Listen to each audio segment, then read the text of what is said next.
Useless. The word hit harder than the wrench that clanged against the concrete. Ms. Carter didn't even raise her voice. She didn't need to. Her tone sliced through the metallic hum of the factory like a scalpel. You hear me, Cole? That's 3 delays in 1 week. You think this company runs on charity? The workers around the assembly line froze. The air reeked of coolant and shame. Darius Cole wiped his hands on a rag, jaw tight, eyes fixed on the conveyor that had just stalled mid-cycle. He didn't answer. Carter's heels clicked toward him. The sound precise, expensive, and unforgiving. Look at me when I'm talking to you. Darius lifted his gaze, calm, not defiant. His voice steady. Ma'am, it's not delay. The torque sensors in Bay 3 are reading false pressure again. If I don't recalibrate, that whole line will shear the bearing. Carter laughed, sharp and brittle. There's always an excuse with you, isn't there? Sensors, bolts, torque, technical jargon to cover incompetence. She turned to the inspectors from corporate, 2 men in suits holding clipboards. Gentlemen, this is why we can't meet deadlines. Some people think knowing how to hold a wrench makes them irreplaceable.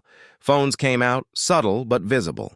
A young technician glanced at Darius, half apology in his eyes. Carter caught the movement. Put those away. Company property. And if anyone posts this, they'll be packing their lockers by morning.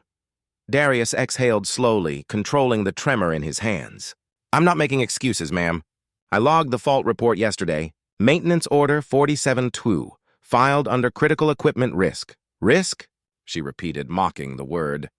The only risk here is you costing me a $10 million deal when our client walks through that door tomorrow and sees a deadline. She snatched the clipboard from his station and flipped through it, theatrically unimpressed. You even know who's coming, Cole? No, of course you don't. You're too busy writing little notes to cover your mistakes. I know enough to keep their product from catching fire, he said quietly. That line stopped her. Just for a second, then the sneer returned. Cute. Maybe you can practice that line at the unemployment office. Her words landed like steel rivets. The inspectors shifted uncomfortably. One muttered, Maybe give him a minute to... Carter shot him a look that froze the sentence mid-air. No, he's had plenty of minutes.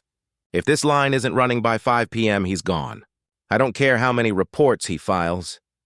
The room stayed silent except for the ticking of the safety clock and the slow drip of hydraulic fluid somewhere near the wall. Darius placed the wrench down gently, like setting down anger before it breaks something. Understood. He turned toward the line, eyes scanning bolts, wires, readouts, the kind of focus born from 2 decades of keeping machines alive while men with titles took the credit. Behind him, Carter's voice continued, performing for the audience. See, folks? This is what happens when we lower hiring standards. You get people who think attitude equals expertise. Someone coughed. Someone else whispered. Darius didn't respond. He tightened the final bolt, recalibrated the sensor manually, and restarted the cycle. The line hummed back to life with perfect rhythm. For a brief second, silence became applause in the form of machinery. Carter frowned. Don't get comfortable. One lucky guess doesn't make you a genius. Darius wiped his brow and walked away, leaving the machine running flawlessly. As he passed the break room door, a younger tech whispered, She's gunning for you. Man, Darius smiled faintly. Let her. Truth has its own timeline. Carter watched him leave, irritation sharpening her features. Tomorrow's inspection will be the end of that attitude, she said to no one in particular. We'll see who's useless then. What she didn't know was that the machine logs, her dismissal email drafts, and the company's dependency on one-man certification were already aligning like dominoes. Sometimes, karma doesn't knock. It signs in through the employee gate, a low whistle rolled down the line when Darius turned back toward his toolbox. He didn't react, just opened the top drawer and swapped sockets like a man diffusing his own temper. A lifetime of being told to calm down had taught him that silence was stronger than shouting. Ms. Carter wasn't done. See that, gentlemen? No accountability. He hides in his tools the second someone holds him responsible. Her voice bounced off the steel rafters, sharp enough to make even the forklifts pause. The inspectors nodded along, pretending to understand the mechanics, though both avoided looking Darius in the eye. She followed him halfway down the catwalk. "Tell me something, Cole. Do you even know what's at stake here? We've got Meridian Motors arriving tomorrow. $10 million in engine block contracts. One inspection failure, one delay, and it's my name, my department that gets gutted. Not yours." She gestured at his grease-stained coveralls. "You'll just take your little wrench and vanish back into whatever shop you came from." Darius rested his palms on the rail. The metal was warm under his skin. "Ma'am," he said quietly, "machines don't care about names. They care about readings, and those sensors are lying." Carter scoffed. "Spare me the philosophy." She turned to the floor manager. "Lock out his badge until further notice. I want him nowhere near Bay 3 unless I approve it." The order hit harder than the insult. Around them, the crew exchanged uncertain glances. Everyone knew no one else understood the torque balance calibrator like Darius. But no one dared speak. He stripped his gloves off, folded them neatly, and set them beside the control panel. "I'll stay clear," he said. Carter smirked. "Finally, we agree on something." When she swept off toward her office, the air seemed to loosen again. Marcus from Quality Check muttered, "Man, she's on a warpath." Darius gave a slow nod. "Let her march. Every war ends the same way. Somebody's record decides who was right." He reached into his locker, pulled out a small tablet, and scrolled through maintenance reports, each one time-stamped, logged, signed. Every warning he'd issued about that same sensor sat there unread. He saved them to a private drive before closing the case. Out on the floor, the line kept running, oblivious to the human drama hanging above it. The rhythmic hiss of hydraulics sounded almost like breathing. Steady, mechanical, indifferent. At 5 p.m. sharp, Carter reappeared. Satisfaction painted across her face when she saw the green, running light. "Good. Maybe there's hope for this place after all," she said to no one in particular. Darius was already gone, the locker shut, his tools aligned with military precision. A single note lay on the bench beside the recalibration screen. "System stable. For now. Recommend sensor replacement within 24 hours. Carter didn't bother reading further. She crumpled it, tossed it into the bin, and headed upstairs to her glass-walled office. Through the reflection on the window, she could see the factory humming, orderly, obedient, efficient, just how she liked it. What she couldn't see were the microfractures spreading along the same bearing Darius had warned about. They were invisible now, like the consequences of arrogance. Quiet, patient, and waiting for the right pressure to make themselves heard. The Monday morning meeting smelled like burnt coffee and fear. Corporate didn't usually show up in person, but the Meridian Motors deal had the whole chain of command on edge. Ms. Carter stood at the front of the glass conference room, PowerPoint glowing behind her. Operational review. Line B delays. Every bullet point was a weapon. Each slide crafted to bury one name. Darius Cole. She began smoothly. The kind of voice that had practiced confidence in mirrors.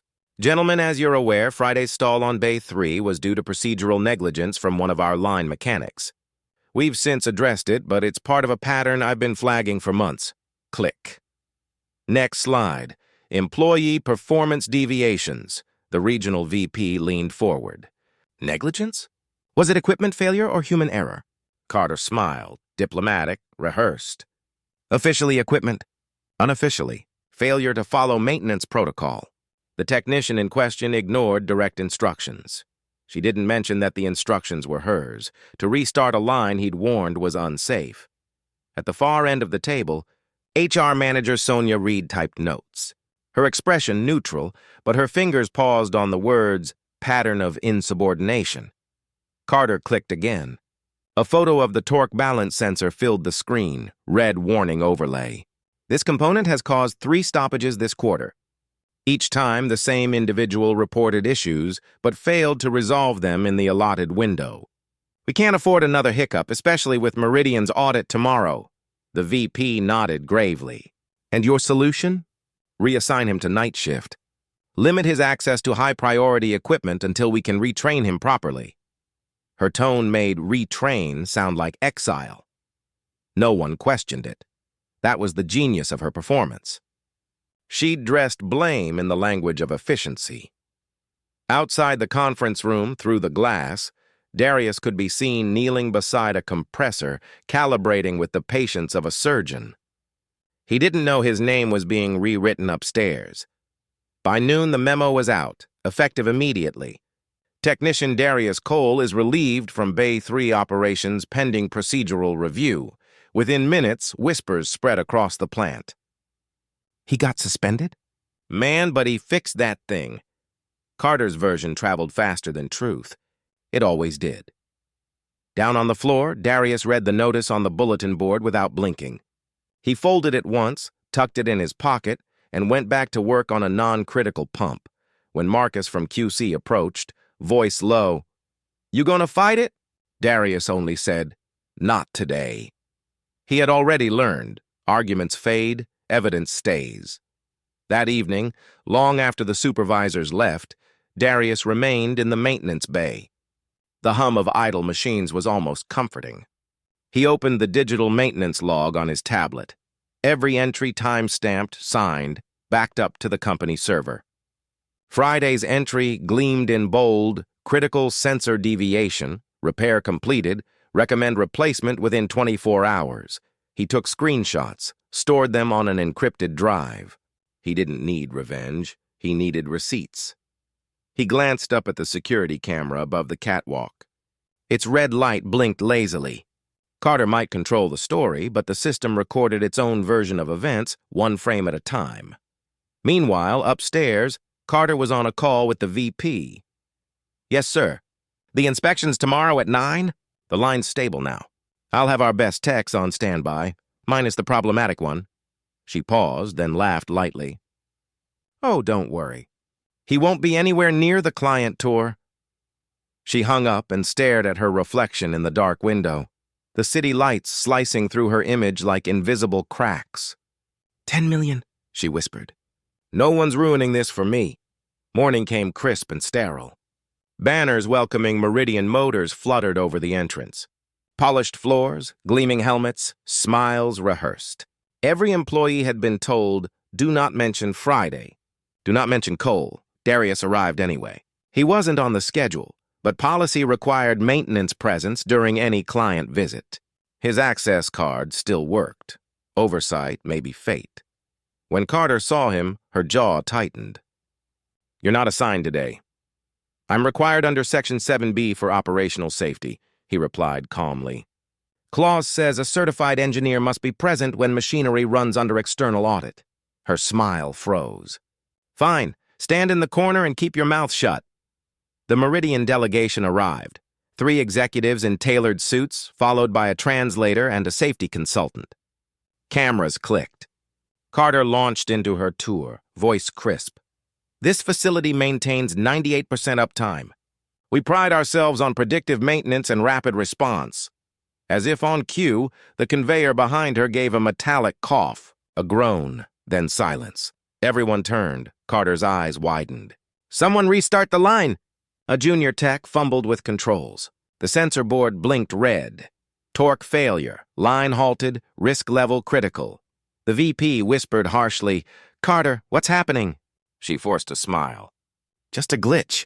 Give us a moment." But the compressor screamed, pressure climbing. The consultant's voice cut through. "If that bearing seizes, your whole test run's done." Carter spun toward the crew. "Fix it." No one moved. They weren't authorized. Only one man held the clearance code, the same one she'd sidelined. Darius stepped forward quietly. "Permission to intervene." Her face drained of color. "You're not," the VP barked. "Let him." Darius moved fast, steady, efficient. No theatrics. He bypassed the locked console, entered his code, and released the pressure valve. The whine died instantly. The conveyor hummed back to life, smoother than before.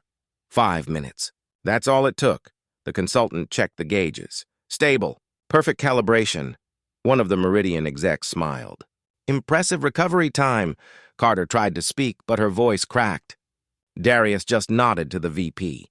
"Systems secure." He walked away, hands calm, face unreadable. Behind him, murmurs spread. Employees whispering the truth faster this time. The VP leaned toward Carter. That the useless mechanic you wrote up? Carter's throat went dry. It's complicated. Later that day, in the quiet of her office, she replayed the surveillance footage. There it was, and the entire collapse and recovery, time-stamped, unedited. Her lies unraveling frame by frame. She shut the monitor off and stared out at the factory floor, where Darius stood talking with the Meridian team, their laughter genuine. Outside, the sound of machinery pulsed like a heartbeat, steady, alive, untamed by corporate spin. Sometimes the truth doesn't need to shout. It just needs to keep working while the lies collapse under their own weight. The hum of the factory at night was a different creature. By day it roared. By night it listened. Darius Cole worked in that silence, the kind that made every click of a keyboard sound like a confession. The others had gone home. Only the overhead fluorescents buzzed above him, their glow catching the thin film of oil on his hands. He plugged a flash drive into the maintenance terminal, eyes steady on the screen. Login accepted. System logs unfolded. Columns of data, pressure readings, maintenance reports. Every warning he'd filed about Bay 3 was there. Ignored or marked, resolved in someone else's handwriting. He began exporting them, one by one, like evidence from a crime scene. Each file told a story. Friday, 10 a.m. Sensor malfunction detected. Friday, 4 p.m. Darius Cole recommends temporary shutdown. Friday, the 3rd p.m. Override initiated by Carter. M. The pattern spoke louder than any argument ever could. He paused, listening to the faint echo of his own breath in the vast, empty plant. Machines had memory. So did servers. Carter might control the narrative upstairs, but the system recorded its truth in silicon and steel. By morning, he was back on the floor, same coveralls, same calm. He carried a small notebook, handwritten, because paper doesn't vanish when emails do. Marcus from QC caught him near the break room. "You working graveyard now?" "Just tidying up," Darius said, flipping the notebook closed. "Making sure the facts stay clean," Marcus frowned. "You planning to go to HR?" Darius shook his head. "HR works for her. I work for the machine. It'll speak when it's ready." Upstairs, Ms. Carter's report had already made its rounds. Corporate loved her phrasing, preemptive leadership under pressure.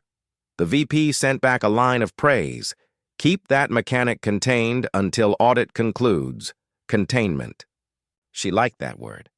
It sounded professional, not personal.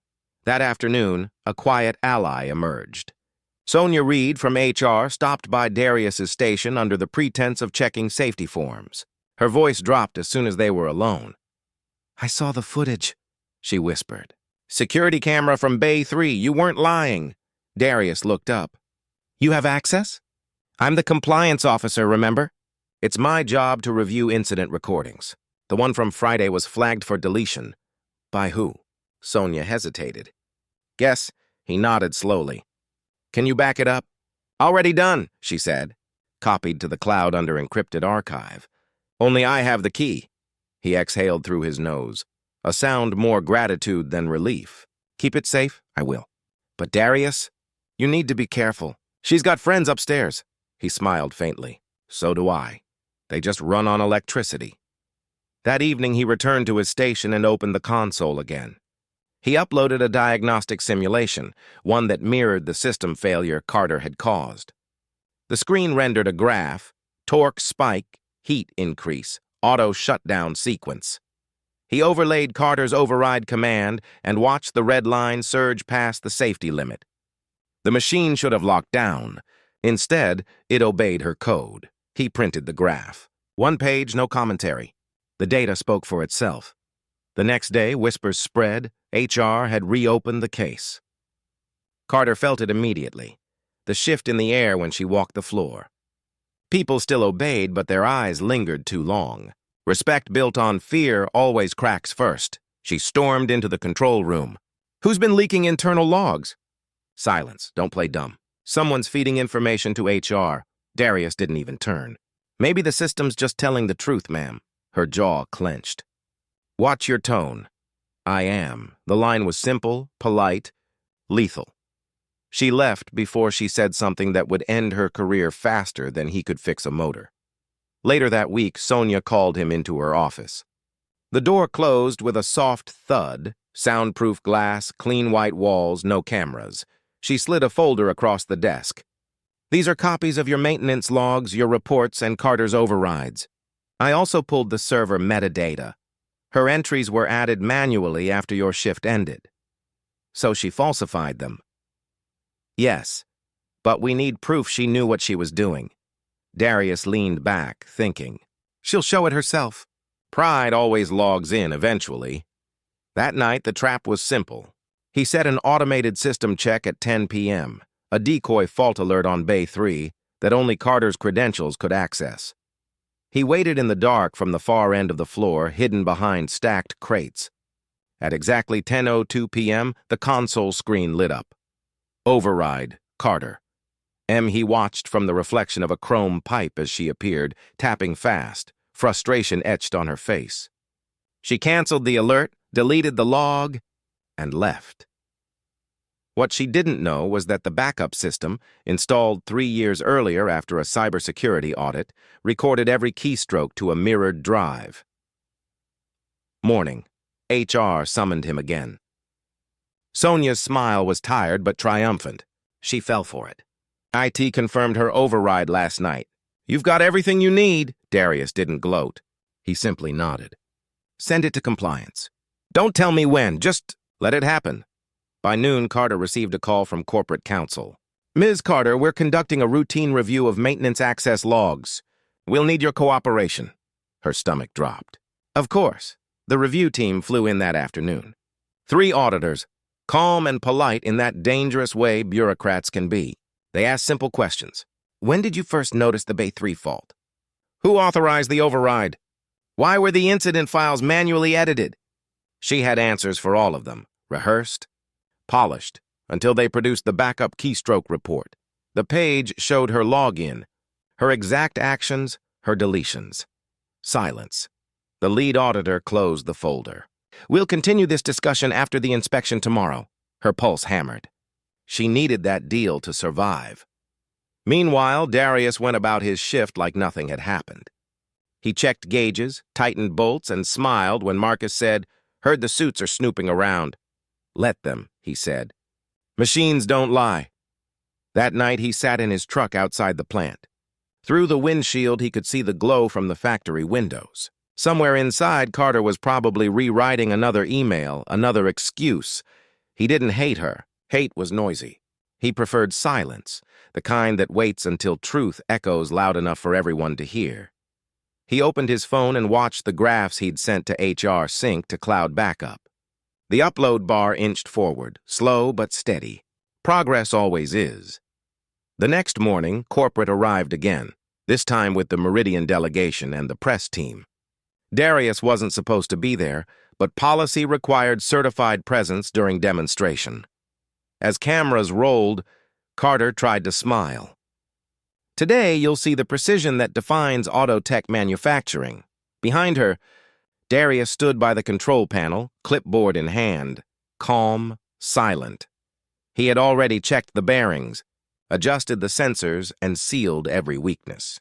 The machine purred like forgiveness, but upstairs, the evidence he'd collected, logs, footage, mirrored entries, was moving through the company's digital veins toward headquarters, a truth that no report could smother. Sometimes investigations aren't loud. They're just patient. Morning sunlight poured through the factory's high windows, turning dust into glitter. The plant floor looked ordinary, until you noticed the small ripples, people whispering in corners, supervisors walking faster, HR watching everything. Darius felt the shift before anyone said a word. He had been through too many inspections, too many managers, not to know when truth was moving beneath the surface. He clocked in as usual. No one greeted him, but no one stopped him either. That was new. Across the mezzanine, Miss Carter was already in her glass office, pacing with her phone pressed to her ear. Her voice carried even through the barrier.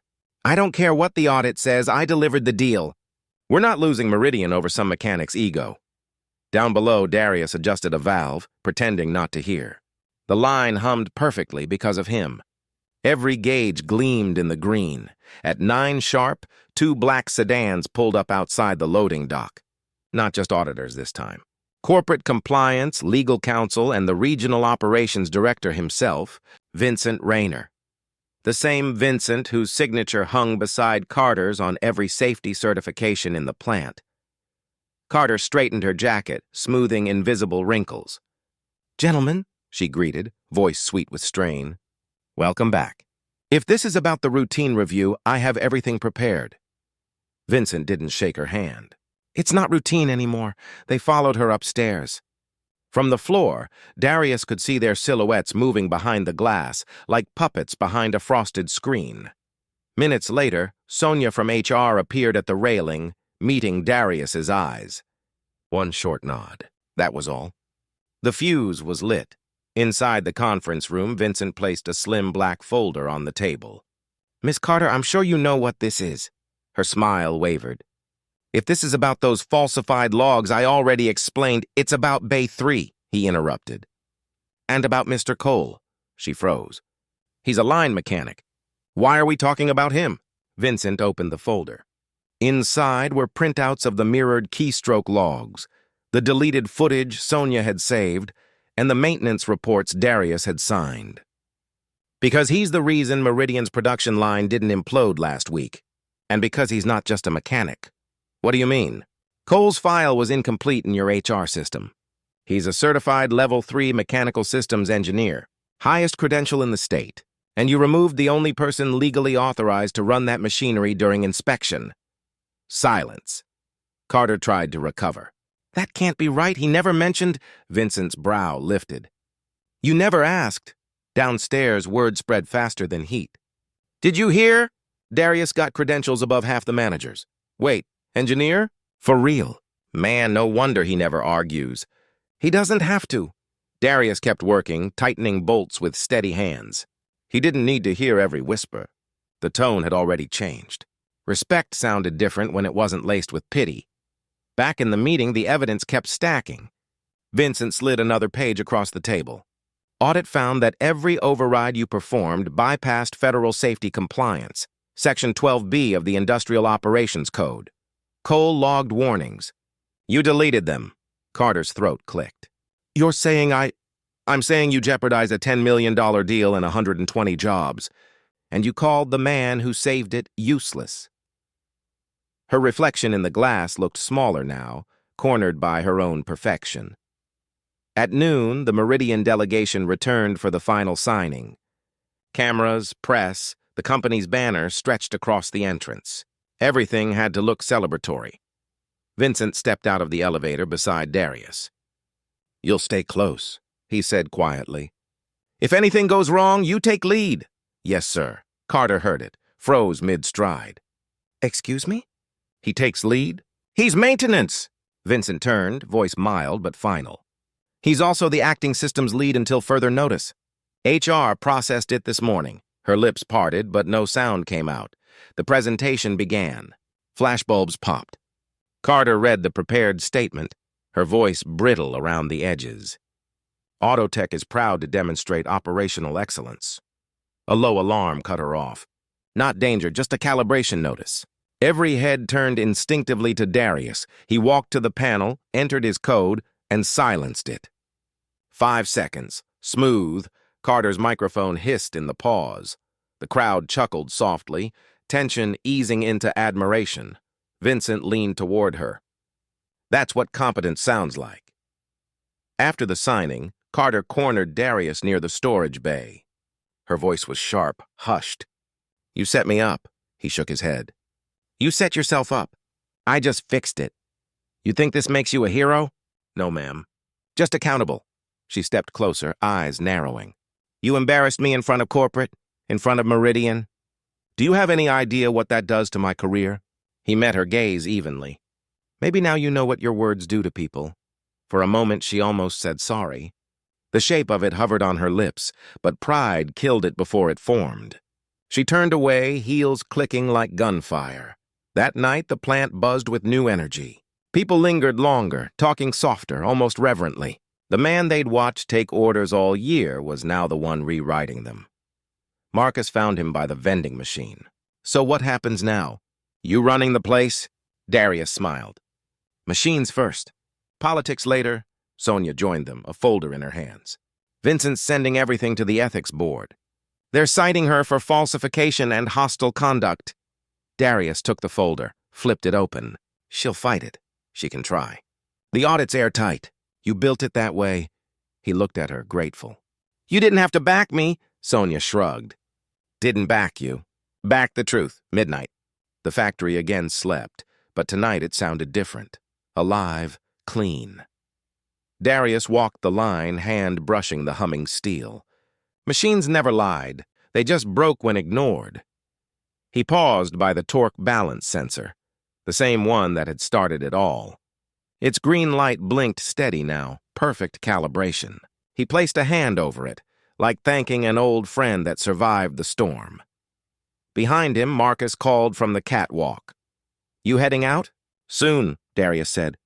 "Just closing the loop." "Man, if I got treated the way she treated you, I'd be suing, not fixing." He chuckled.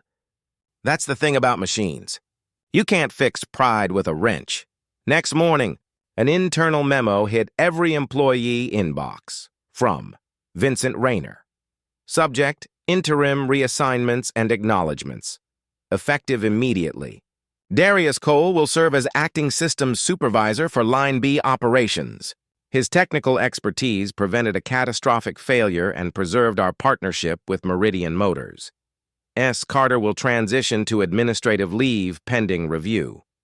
The plant erupted in disbelief, then applause.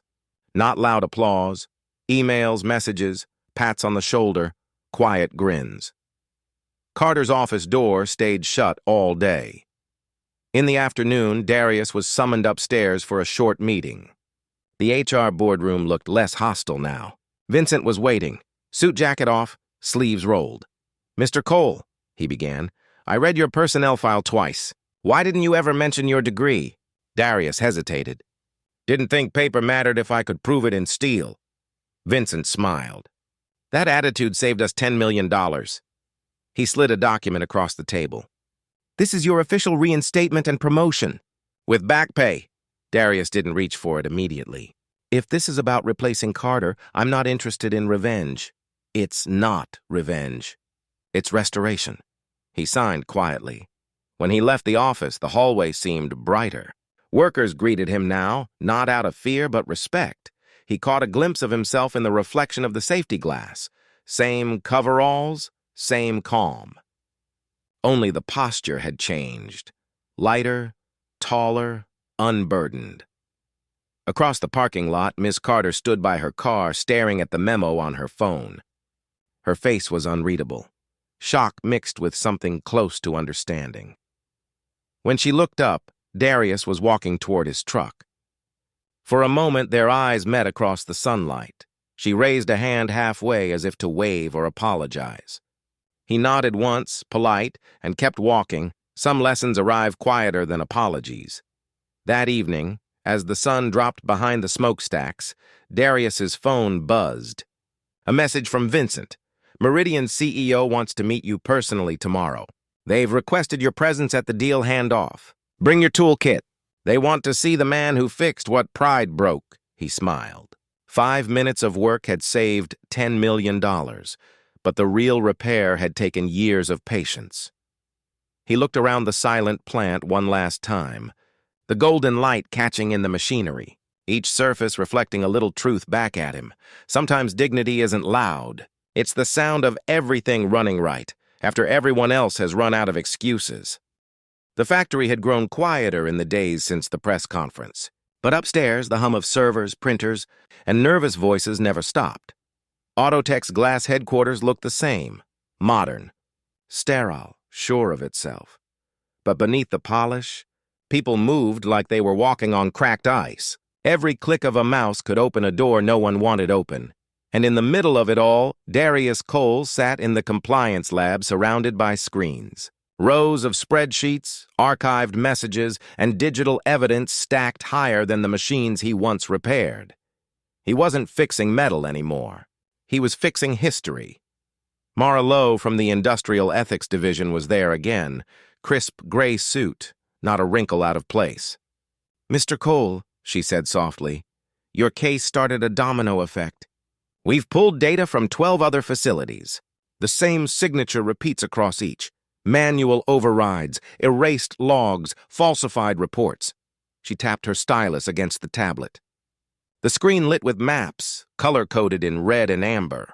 This pattern spans 8 states. Every site using that maintenance software shows the same type of edits. Vincent Rayner leaned forward, jaw tight. "It's not random. It's learned behavior. Someone taught them how to hide it?" Sonia Reed slid a folder across the desk. Carter's emails reference a compliance consultant named Garrison. He issued informal templates for disciplinary reports. Everyone targeted minority technicians. Mara nodded. "We're forwarding his name to DOJ oversight. But that's not the worst of it." She opened another document. It showed bar graphs, years of settlements, quiet payouts, all labeled confidential. $42 million, she said. "That's how much Autotech has spent silencing people who told the truth." The room stayed silent for a long moment. Downstairs, the factory workers didn't need official memos to sense what was happening. Whispers spread along the line faster than conveyor belts. "Carter's gone, but they're digging up the rest. They say half the plants use those fake forms. Guess the mechanic wasn't so useless after all." The air felt different. Not loud rebellion, but something stronger. Collective awareness. Darius didn't talk much about what was going on upstairs. But when people asked, he'd smile a little and say, "Truth's got better ventilation now. Can't suffocate it anymore." 3 days later, he was flown to the company's regional headquarters to brief federal auditors. The building was colder, sharper, the kind of architecture that believed in itself too much. In the boardroom, 10 people waited, half suits, half uniforms. Mara started the session. "We'll review the findings from Mr. Cole's data analysis. His technical logs are the backbone of our report." One of the auditors, a man with silver hair and tired eyes, gestured to Darius. "You're the mechanic, right?" Darius nodded once. "I read your logs. You documented every override, every pressure warning, even the ones management deleted. Why keep such detail?" He thought a moment. "Because machines tell the truth in numbers. I just wrote down what they were saying." The man smiled faintly. "That's more honesty than we've seen from most executives." For the next 6 hours, they went line by line through evidence. Deleted emails recovered from cloud backups. Internal memos showing managers instructed to minimize incident optics. And video files, so many of them, showing technicians being berated, disciplined, or escorted out after raising safety concerns. Each file began to sound the same. Different faces, same humiliation. Different words, same story. By the time the meeting ended, one of the younger auditors looked visibly shaken. "This isn't just bias," she said. "It's operational racism engineered into policy." Mara looked at Darius. "That's exactly what we're going to prove." When the findings went public, headlines erupted. Autotech under federal review. Whistleblower mechanics logs expose pattern of abuse.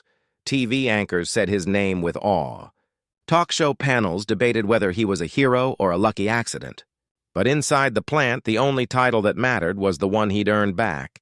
Engineer Cole, systems lead. Carter, meanwhile, was facing her own reckoning. Her attorney sat beside her in a downtown conference room, while federal investigators played back her recorded statements. Each contradiction stacked higher. When they read out the internal memo instructing her to contain Cole's defiance, her voice broke for the first time. "I didn't write that line," she said quietly. "It was dictated to me by Garrison." Mara folded her hands.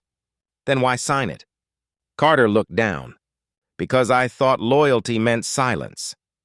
That same afternoon, Darius returned to the plant to find a new poster in the break room. Big, bold letters. "Integrity is not optional. All disciplinary actions are now subject to third-party review." He stood there for a moment, staring. The machine oil smell was the same, but something fundamental had shifted. He could breathe easier in this building now. Everyone could. At headquarters, Autotech's board convened an emergency meeting. The CFO's voice trembled as he read the losses aloud. Between settlements, legal fees, and federal penalties, we're looking at $62 million. One director asked, "Can we contain this?" Vincent Rayner replied flatly, "Containment's what built it."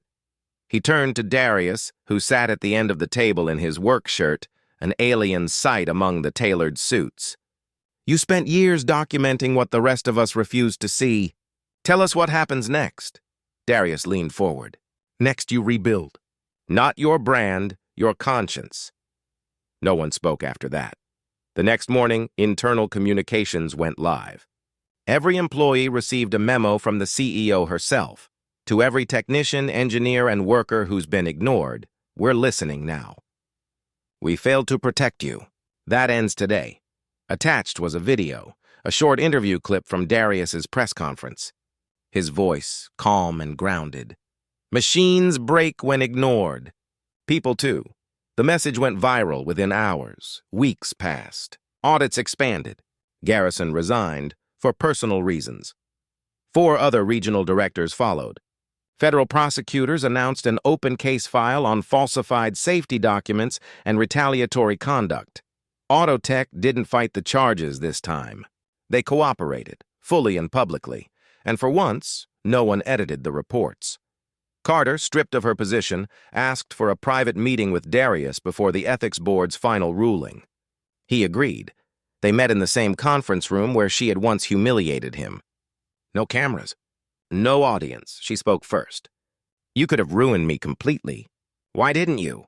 Darius studied her, the silence heavy. "I wasn't trying to ruin anyone. I was trying to fix the system that ruined people like me." Her eyes welled. "You succeeded." He shook his head. "Not yet. Success is when no one else needs to do what I did." When he left, she stayed seated, staring at the empty chair he'd occupied, the one she used to call hers. A month later, Project Integrity rolled out nationwide.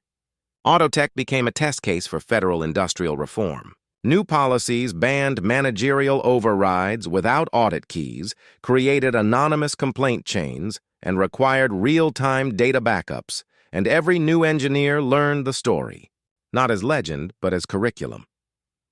At the grand reopening ceremony, Vincent stood before the crowd of employees and media. 2 years ago, we thought efficiency was our strength. Turns out our strength was standing right here all along, he gestured to Darius. Applause filled the hangar-sized factory. Camera flashes bounced off Chrome and Hope. Darius walked to the podium, uncomfortable under the lights but steady. He didn't prepare a speech. He never needed one. "I used to fix engines," he began. "Then I realized the real engine was us. The people. The way we treat each other. When that engine seizes, nothing runs right." He glanced at the crowd, hundreds of faces from every background. "We can't unbuild the past, but we can stop lubricating injustice with silence." Applause again, louder this time. Not for spectacle, but release. After the crowd dispersed, Mara Lowe approached. "You realize this is going to be studied in every ethics course for years." Darius smiled. "Good. Maybe next time someone won't need to bleed to prove a point." She extended her hand. "For the record, you just made my job obsolete." That's the best compliment I've ever gotten. By sunset, he was back on the shop floor. The light hit the machines like molten gold. Marcus called out from across the line, "Hey, boss, rumor says you're going to D.C. to talk policy next week." Darius chuckled. "Maybe, but right now, Bay 3's pressure valve needs calibration." The men laughed, but they followed him. Proud, because that's what leadership looked like now. Not someone barking orders from a balcony, but a man in coveralls with grease on his hands and truth in his eyes. That night, as he walked out through the loading dock, he caught sight of the new wall plaque beside the employee entrance. It read, Autotech Integrity Center founded in honor of Darius Cole, for proving that dignity is the highest form of maintenance. He stood there quietly, reading it twice. Sometimes justice doesn't thunder. Sometimes it hums, steady and certain, in the rhythm of machines that finally run clean. And as he stepped into the cool night, the sky above the factory glowed faintly orange. not from fire, but from the reflection of 1,000 working lights finally pointing in the right direction. The storm didn't come with thunder. It arrived in suits, subpoenas, and satellite trucks. By the second week of hearings, the Autotech logo, once a symbol of sleek innovation, had become shorthand for corporate rot. Federal prosecutors set up shop inside the district courthouse, the same building where city engineers once received safety commendations from the mayor. Now, those same officials were under oath, the first hearing. The courtroom was cold, clinical, humming with tension. Cameras lined the back wall. Microphones waited like open mouths. At the center sat the Federal Oversight Committee on Industrial Integrity, half-circle of gray-suited commissioners who looked like they hadn't slept in days.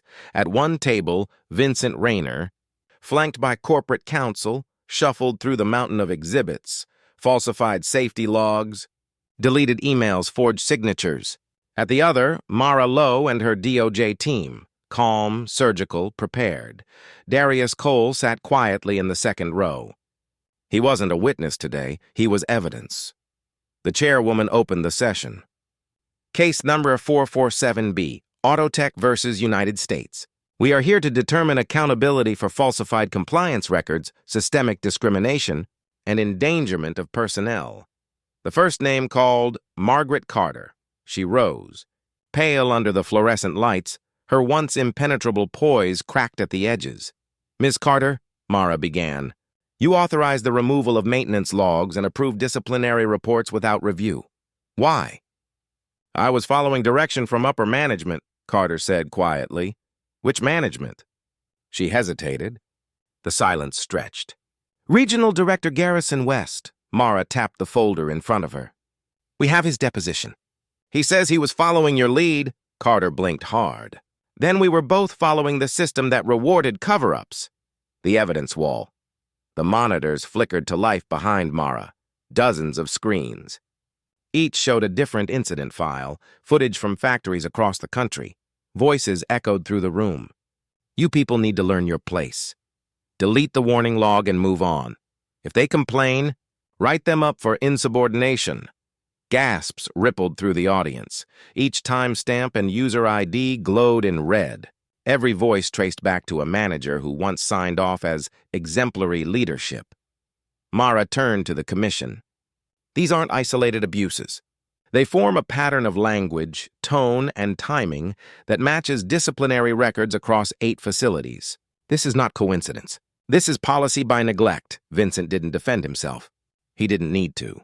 He had already chosen a different kind of accountability, Vincent's testimony. When his name was called, he stood without a lawyer's prompt. I was the operations director. I approved budgets that kept our compliance teams understaffed. I chose profit over people because it was easier to explain to shareholders than the truth. Murmurs filled the room. I won't pretend ignorance. Every audit that crossed my desk had numbers that didn't add up. And I signed them anyway. He paused, voice low. Mr. Cole did the job I was paid to do. He protected the integrity of our systems when we wouldn't. Mara looked up from her notes. Why did you come forward? Vincent met her eyes. Because I finally understood what it feels like to be useful. Carter's reckoning. 3 days later, Carter returned for cross-examination. The committee played the footage from the Bay 3 incident, the one that had started everything. On screen, her own words, spoken with authority and dismissal, reassign him. Contain the situation. In the back row, workers from the plant watched in silence. Some looked away. Some didn't. Carter covered her face with one hand. I can still hear how I sounded, she whispered. I thought I was managing risk. I was manufacturing it. The moment of confrontation. On the final day of hearings, the committee invited Darius to speak. Not as a witness, but as a subject matter expert. The room stood when he entered. Not because he was famous, but because he was proof. He walked to the podium, wearing the same pressed coveralls he'd worn on the floor. No suit, no armor. The chairwoman smiled gently. Mr. Cole, you don't have to speak if you don't wish. I want to. He set a single sheet of paper on the stand. No notes, just a diagram of a machine's circuit. This is a pressure valve. he began. "When the line gets too hot, it releases to keep everything from blowing up. That's what truth is supposed to do inside a company. But for years, the valves were sealed. Every complaint, every warning, blocked." He looked at the crowd. "I was lucky. My evidence spoke louder than my skin color. Most folks like me don't get that chance." He paused, letting the words breathe. "If you want to fix the system, you don't start by punishing a few bad gears. You redesign the engine so it can't grind people up again." When he finished, the room was silent. Then the chairwoman nodded, spoken like someone who understands how machines and humans really work. Judgment Day. The findings arrived 2 weeks later. 4 executives charged with obstruction of justice. 2 regional directors banned from holding corporate office for 10 years. Margaret Carter, convicted of document falsification and civil rights violations, sentenced to 3 years probation and 1,000 hours of community service in industrial ethics training. Autotech itself, under federal oversight for 5 years, the numbers made headlines. But the footage that went viral was something smaller. Darius shaking Carter's hand outside the courthouse. Reporters swarmed. "What did she say to you?" He smiled slightly. "She said thank you for not hating me. Corporate consequences." The company's new board issued a press release. Autotech accepts full responsibility for past misconduct and commits to complete restructuring of management protocols. "We thank Mr. Darius Cole for his service and leadership in helping restore integrity." But in truth, press releases weren't what changed people. What changed them were the numbers that followed. Complaints dropped by 70% in 6 months. Injury reports plummeted. Retention soared. Darius never boasted about it. He just kept showing up to work 5 minutes early, checking the machines before the morning bell. Carter's redemption, months later, in a small community college workshop.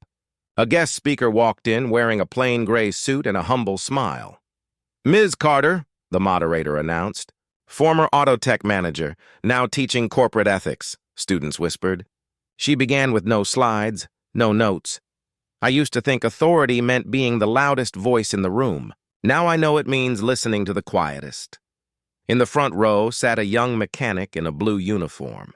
He listened with the same stillness Darius once had. The medal a year to the day after the incident. The Secretary of Labor awarded Darius Cole the Industrial Courage Medal for extraordinary service to workplace integrity. He stood on stage beside Mara Lowe and Vincent Rayner. Reporters flashed cameras, but he kept his eyes on the crowd. Factory workers, technicians, janitors, and mechanics from across the country who had come to see him honored. He spoke briefly. "People call me a whistleblower, but I'm a mechanic. I did what mechanics do. Found the leak and tightened the bolt. The rest was gravity." The personal cost, what no camera caught, was the quiet moment afterward. He drove home alone that night, the medal still in its box on the seat beside him. He didn't feel triumphant. He felt tired, but good tired, the kind you get from work that finally means something. At a red light, he looked out the window and saw a billboard that once displayed Carter's face. Now it showed the company's new tagline, Autotech, where accountability drives innovation. He laughed under his breath. About time. Returned to the line months later, he returned to Bay 3 for the first time since the incident. The new team greeted him like family. Marcus grinned. "Feels different now, doesn't it?" "Yeah," Darius said. "The air's cleaner." He knelt beside the same sensor that once nearly ended everything, recalibrating it with steady hands. As he worked, a junior tech approached nervously. "Sir, how did you do it? How did you stay calm when they called you useless?" Darius smiled. "Because the machine still needed fixing. Their words didn't. Ripple effects news of the case reshaped industry policy. Other companies introduced the Cole Clause, a mandate that no disciplinary action could be taken without independent data review. Whistleblower protections expanded. Unions used his case as training material. Across America, mechanics and engineers started to feel seen. A year later, a documentary crew visited the plant to film an update. Darius stood in the same spot where he'd once been berated. The camera rolled. "What did you learn from all this?" the director asked. He looked straight into the lens. that justice doesn't always arrive with handcuffs. Sometimes it arrives with policy reform and quiet apologies. But the most important thing I learned? He paused, hands in his pockets. That dignity is a tool, too. Use it right and it fixes everything. The camera pulled back, capturing the factory bathed in late afternoon light, machines purring, workers laughing, no voices raised in fear. As the credits rolled on the documentary months later, those words appeared on screen like a promise. Justice doesn't need permission, just persistence. Morning light spilled through the factory windows, glinting off spotless steel and glass. The machines hummed softly like a choir at peace. For the first time in years, Autotech sounded healthy, not just efficient, but alive. Darius Cole walked the floor with his hands clasped behind his back. The workers nodded to him with quiet respect, not ceremony. They had learned that real leadership didn't come from a title. It came from presence. When he reached Bay 3, he stopped, the place where everything had begun. The torque sensor blinked green. Perfect. The same sensor that had once failed under pressure now ran smoother than any unit in the building. He smiled faintly. "Guess you learned to hold steady, too," he murmured. Restoration, later that day, he sat in his modest office overlooking the production floor. The walls weren't decorated with plaques or awards, just framed photos of the crew. The same people who had once looked at him with pity now saw him as proof. Sonia Reed knocked on the open door. "You ready?" "For what?" She grinned. "The ribbon cutting. You're giving the closing remarks, remember?" He laughed softly. "I fix things, Sonia. I don't make speeches." "You've been making one your whole life," she said. He stood, grabbed his jacket, and followed her out. The new training wing gleamed with fresh paint. A banner hung across the doorway, Project Integrity Training Center, EST. In honor of Darius Cole, executives stood near the podium. Reporters scribbled notes and workers leaned against railings with folded arms, a crowd mixed with reverence and pride. Vincent Rayner approached, his tone softer than it had ever been. "You know, this place exists because you refused to lose your temper when you had every right to." Darius shook his head. "It exists because people finally listened." Vincent nodded. "We'll keep listening." When it was time for him to speak, Darius stepped up to the microphone, clearing his throat. "I used to think justice meant punishment," he said. "But after all this, I've learned it's really about repair. Fixing what's broken, in machines, in systems, and in people." He looked across the room, catching glimpses of everyone who had once doubted him. Carter's old assistant, the younger techs, even the janitor who had helped him back up the night he was written up. This company nearly lost its way because it forgot the one thing every mechanic knows. You can't cover rust with paint. You have to sand it down, polish it, and rebuild. Applause rose, steady and genuine. He didn't bow. He just nodded once and stepped away. The apology. After the ceremony, when most of the crowd had gone, he found a familiar face waiting near the back. Carter. Her hair was shorter now, her posture humbler. She looked older, not by years, but by truth. "I wasn't sure if I should come," she admitted. He smiled faintly. "You already did your part. You helped the investigation." She hesitated. "That wasn't enough. I wanted to tell you in person." "I'm sorry, Darius." "For all of it." He studied her for a long moment. "You ever rebuild an engine that seized?" She blinked. "No. First thing you do is clean the oil. Get rid of everything burnt and toxic. Then you start slow, piece by piece. That's how people work too." Her eyes welled up. "So you forgive me?" He nodded once. "Forgiveness isn't mine to give. You just rebuild," she exhaled, trembling slightly. "Then I'll keep rebuilding." He watched her leave. Not as an enemy, not as a villain, but as a person finally learning how to live without hiding behind power. Community restoration over the following months, Autotech transformed. The walls that once echoed with tension now carried laughter. Supervisors who used to bark orders now asked questions. Complaints no longer disappeared into silence. The federal monitors finished their oversight early, calling it an unprecedented success in industrial reform. But for Darius, The real victory was smaller. The morning he watched a new hire, a young woman with grease-stained gloves, correcting her manager with confidence. The manager listened, nodded, and said, "Good catch." He smiled. That's how you know a machine's healthy, when it runs without fear. Legacy one afternoon, a group of engineering students visited on a field trip. The instructor waved him over. "Mr. Cole, would you mind saying a few words?" "They've been studying your case," he chuckled. "My case? That makes it sound like I broke something." The students laughed. He led them down the floor, pointing out sensors, valves, and safety relays. "Machines don't hate you," he told them. "They just reflect how you treat them. If you ignore them, they fail. If you respect them, they'll give you their best." A girl raised her hand. "So it's about respect?" He nodded.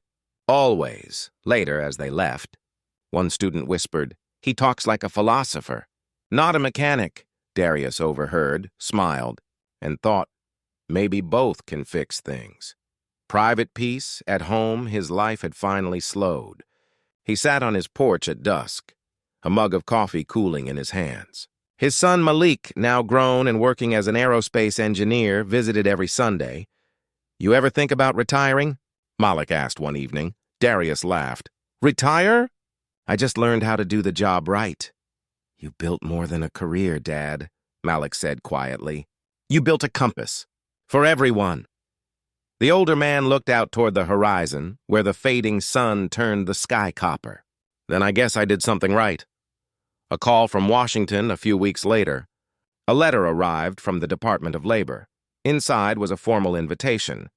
"We would be honored if you would join the National Workplace Integrity Council as a senior advisor." He stared at it for a long moment. It wasn't pride he felt, it was peace. The kind that comes when your scars start teaching instead of aching. He accepted. Coda. The return months later.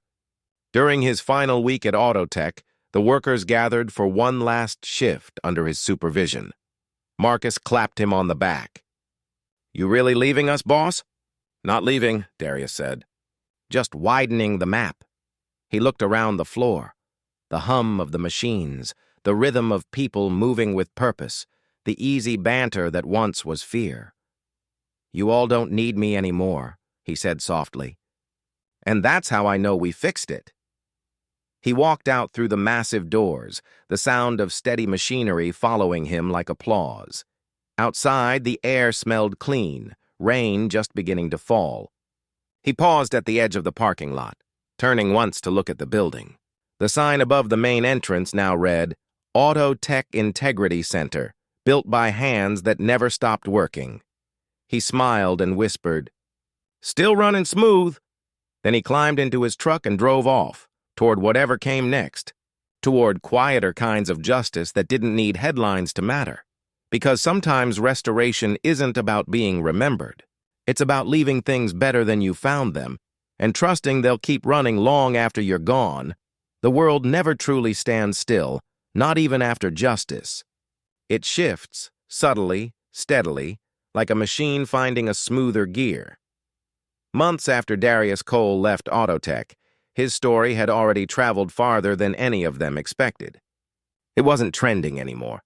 It was teaching. The ripple in Detroit, a welding plant rewrote its employee charter, naming it the Cole Protocol.